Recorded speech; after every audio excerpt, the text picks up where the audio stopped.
el libro, ya el profesor Brito comentó además, repasó lo esencial del libro, igual el profesor Mario Zanoja, además de que prologa el libro y desde otra mirada al tema de la economía venezolana, una mirada histórica, pero además antropológica, cultural. Pero ¿cuál es el objetivo del libro, no? El libro es justamente eso, es un libro para el debate, y si es un libro para el debate, pues tiene que estar escrito en términos que todos podamos comprender. Yo le decía al profesor Mario Zanoja que yo soy economista y a veces escucho a los economistas y tengo que rebobinar a ver qué fue lo que quisieron decir. O sea, uno mismo que sabe de los términos de economía, los conceptos, las categorías, etcétera. Bueno, porque a veces pareciera que hablan como para que no se les entienda, ¿no? No es que sea una materia en la escuela de economía, pero casi todos salen así de la escuela de economía. Entonces, bueno, el objetivo del libro es, primero, que sea de acceso para cualquier persona sin necesidad de conocer esos términos técnicos desde el punto de vista económico. Y el objetivo es desmontar mentiras, como lo venía diciendo el profesor Brito y el profesor Zanoja, que son mentiras que no son casuales. Esos cuentos que nos han echado, que no es desde ahorita, sino que tienen décadas, sobre la economía venezolana y sobre la economía venezolana y sobre nosotros los venezolanos, ¿no? Porque van de la mano. La economía, decían por aquí, no son solo números. Bueno, esos cuentos que nos han echado no son casuales, tienen una intención. Cuando dicen, por ejemplo, y lo dijo el profesor Brito, el profesor Zanoja, que el venezolano no trabaja y que para qué va a trabajar si tiene mucho petróleo y vive de la renta, sin echar mucho número, preguntémonos nosotros, ¿aquí alguien no trabaja o no ha trabajado? ¿No vive del salario, pregunto, del 15 y último, o es que vive de la renta? La mayoría de los venezolanos y venezolanas trabajamos, cobramos, nos pagan un salario, ¿verdad? Y no vivimos de esa renta petrolera. Entonces, el primer cuento es este: el venezolano es flojo, es vago, ni trabaja, ni le gusta trabajar, además, ¿para qué lo va a hacer? Porque tiene mucho petróleo y vive de la renta. Pero resulta que cuando uno empieza a echar números, que por cierto las fuentes de todo lo que se muestra aquí son los datos del Banco Central, son datos incluso de organismos internacionales, del Banco Mundial, del Banco Interamericano, del Fondo Monetario. O sea, no estamos inventando números, son los mismos datos, ustedes pueden buscarlos y los van a encontrar.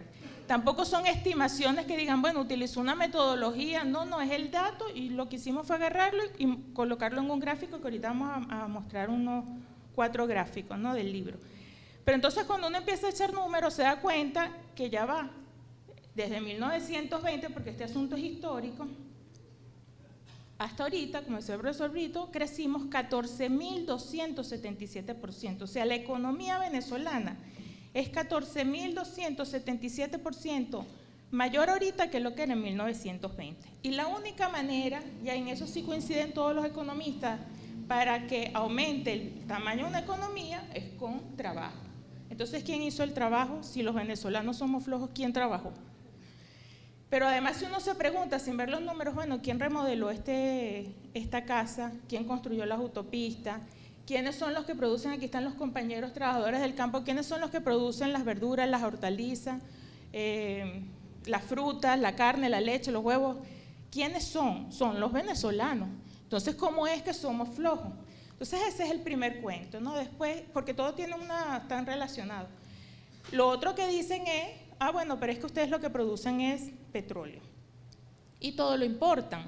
Bueno, primero, aquí, refiriéndonos al tema de la producción agrícola,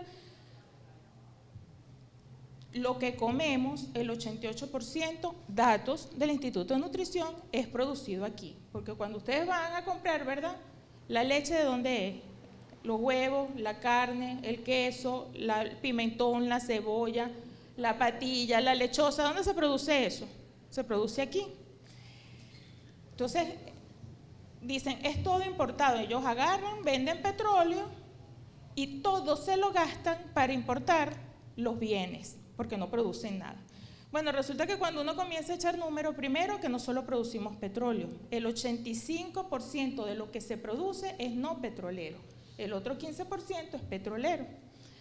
Pero después el otro cuento de que todo lo importamos, resulta que en Venezuela desde 1900, por lo menos desde el 76 que se nacionalizó, yo lo coloqué entre comillas y alguien me preguntó que por qué entre comillas, desde que se nacionalizó la industria petrolera hasta ahorita, la balanza de pagos, ¿qué es la balanza de pagos? Es donde se muestra la balanza comercial, exportaciones menos importaciones. Bueno, en Venezuela, todos estos años, lo que hemos exportado es más de lo que hemos importado. O sea que no es verdad, datos del Banco Central, no es verdad que todo lo hemos gastado en importación.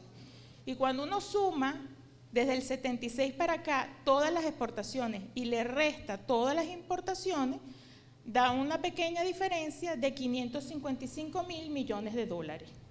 Entonces uno dice, o sea, a favor, sí, positiva, pues exportamos más de lo que importamos. Entonces la pregunta que uno le surge es, bueno, primero, ¿quién trabajó? ¿Quién generó ese crecimiento? Segundo, esos 555.000 millones de dólares, entonces, ¿dónde están? Porque las reservas están en 6.000 millones de dólares. Entonces son las preguntas que uno se va haciendo en la investigación, ¿verdad? Como también uno se pregunta, ya dándole unos datos, todos están en el libro, pero algunos de los datos, desde que se nacionalizó la industria petrolera en Venezuela han ingresado 1.4 billones de dólares. Eso es algo así como 1, un 4 y después 11 ceros a la derecha, o sea, 1.4 millones de dólares. Exportación petrolera. Entonces uno dice, bueno, ¿dónde está el 1.4 billones de dólares? Pero ¿dónde está sobre todo? ¿Por qué? Porque, bueno, a pesar de que entró 1.4 billones de dólares, a pesar de que importamos y nos quedó todavía 550.000 millones de dólares, y a pesar de que con el trabajo crecimos 14.000% desde 1920, todavía hay hogares en pobreza, ¿verdad? No estamos diciendo nada que nadie no sepa. Con toda esa cantidad de producción, de incremento de la economía, de ingresos que han generado, lo menos que esperaríamos es que no hubiese pobreza. Y ahí es donde está el kit del asunto, o sea, la clave de este asunto. El comandante Chávez lo repetía y decía que la única manera de salir de la pobreza, además de, obviamente, cambiando el modelo, ¿verdad?, de ese modelo capitalista individual al modelo socialista, es cómo se distribuye la riqueza. Y el punto es que sí, entraron 1.4 billones de dólares, crecimos 14.000%, pero esa renta, que llamamos renta, que es otro de, digamos, de lo que se acota en el libro, que eso no necesariamente es renta, son ingresos petroleros, pues fue a parar a un pequeño porcentaje de la población, que es un 1% de la población. Entonces hay un tema aquí que es de la economía venezolana, que es cómo estamos distribuyendo dos cosas, porque ha habido dos mecanismos de apropiación en el modelo capitalista. Estoy hablando históricamente, ahorita voy a comentar un poquito las diferencias en revolución. Pero hay dos maneras como la burguesía nacional y transnacional se ha apropiado de la riqueza y de los ingresos petroleros. La primera manera de esos 14.000% que hemos crecido es la clásica, la que todos conocemos, que es cuando la burguesía se apropia de esa fuerza del trabajo, lo que conocemos como plusvalía, y detrás está toda la lucha de clases, ¿verdad? O sea, tiene que ver con el nivel de los salarios, el nivel de ganancias y los precios. De esa forma, y eso es así en cualquier modelo capitalista. Y la otra forma es simplemente divisa que entra, divisa que se va. O sea, el 1.4 billones de dólares aquí se ha liberado el mercado, se ha mantenido libre el mercado cambiario desde hace décadas. Y por eso la nacionalización, entre comillas. Ahorita el petróleo lo producimos nosotros, lo sacamos nosotros, lo vendemos, o sea, digo el Estado, pues los venezolanos, y lo cobramos nosotros. Pero los ingresos terminan en las cuentas de esta burguesía transnacionalizada, con distintos mecanismos. Entonces son dos los mecanismos que han utilizado y es un poco lo que se muestra en el libro. Por eso es que los cuentos no son inocentes, porque si no dijeran que somos flojos, Entonces uno dice, bueno, pero ¿y entonces dónde está la riqueza que hemos generado todos nosotros con nuestro trabajo y el 1.4 billones de dólares? Entonces es una manera de esconder lo que está en el fondo, que es realmente cómo se ha distribuido esa riqueza. Entonces, bueno, en el libro vamos desmontando algunos, no todos, de los mitos relacionados con la economía venezolana, y lo hacemos en 3 tiempos. Los mitos que llamamos de la cuarta, que seguimos repitiendo en la quinta, incluso repetimos, digamos, desde niveles, incluso economistas los repiten. Ese cuento de que somos monoproductores no es verdad. No somos monoproductores, producimos 15% petróleo, 85% producción no petrolera. Lo que sí somos es monoexportadores. Pero entonces después nos echan el cuento de que aquí lo que tienen que venir son inversiones privadas extranjeras, que gracias a esas inversiones es que podemos echar para adelante, pues porque no lo hemos hecho justamente porque aquí todos somos unos flojos, etcétera. Bueno, pero cuando vamos a ver los números, si nosotros contrastamos lo que ha entrado por petróleo, el 1.4 billones, versus lo que ha ingresado todos estos años por inversión privada extranjera, le hace transnacionales, las grandes empresas, bueno, esa inversión no representa ni el 4% de las exportaciones. O sea, estamos hablando de las grandes empresas transnacionales. Lo que ha entrado en Venezuela por inversión extranjera son 50.000 millones de dólares. Entonces, cuando nos podemos a contrastar, no es precisamente lo que nos va a salvar. Ese tema es importante incluso en momentos de guerra económica. Yo les decía, el libro tiene 3 partes. Los cuentos de la cuarta, que se repiten en la quinta, varios de los que he comentado, los cuentos de y en la revolución y los cuentos de la guerra económica. Son como las 3 partes del libro, ¿no? Y cada una tiene unos cuentos que además el libro, pensamos nosotros, o por lo menos esa fue la intención, que usted agarre el libro y no es que tiene que leerlo desde la primera línea hasta la última, y si no lee la primera no entiende la última, no. Como son cuentos separados, usted puede escoger el cuento que quiera y lo va leyendo. Y después puede regresar al primero, etc. Todos están relacionados, pero digamos le pueden entrar al libro de esa manera. Entonces, en los 3 momentos, este asunto de la distribución de la riqueza, que el comandante Chávez decía, es el determinante, la desigualdad es el determinante para superar la pobreza, es transversal en todo el libro. Entonces, en los cuentos de y en la revolución, desmontamos ese cuento de que la culpa es del socialismo, que lo decía Alexander. Bueno, es que la culpa es del modelo socialista fracasado. Bueno, empezando, todavía no estamos en socialismo, ¿verdad? Nosotros tenemos la mejor intención de avanzar hacia el socialismo, pero no estamos todavía. Y hemos hecho grandes avances. Uno de los avances fue justamente, y eso fue en el 2003 con el control cambiario, impedir que todo lo que entrara se volviera a ir. Porque lo que entra y se va no se queda para la producción nacional.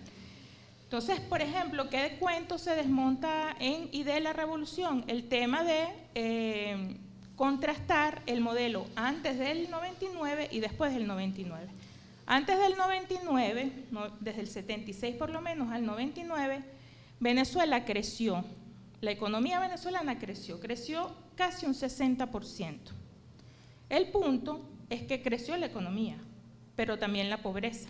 Entonces uno dirá, bueno, si tanto que nos dijeron en los 70, en los 80, en los 90, sobre todo cuando estaba el auge de las políticas neoliberales, no, la única forma de salir de la pobreza es que usted crezca. Si no crecen, no van a salir de la pobreza.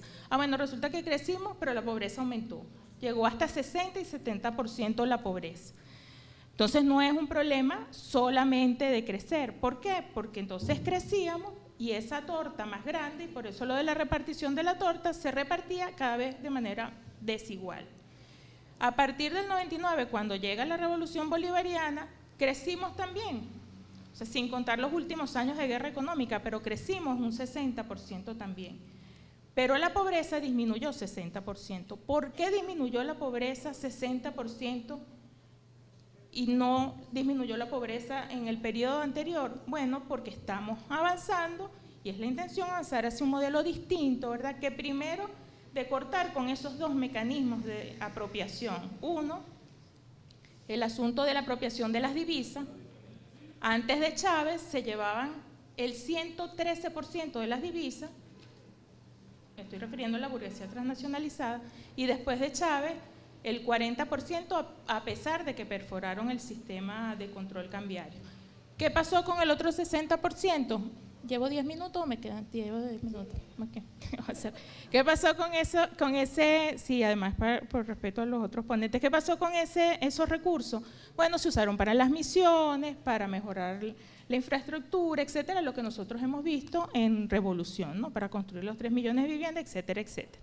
Entonces, bueno, nos vamos paseando en el libro, con datos, y los datos los colocamos en gráficos para que sean más ilustrativos. Yo traje 3 gráficos que son, el libro tiene como unos 60 gráficos, pero yo escogí 3 o 4 que están en la presentación, pero aquí me dice la moderadora que los vamos a ver después. Para que sea el próximo capítulo. Para mostrarles lo que les dije, el cuento que les eché, ahorita después se los muestro en gráfico. Muchas gracias.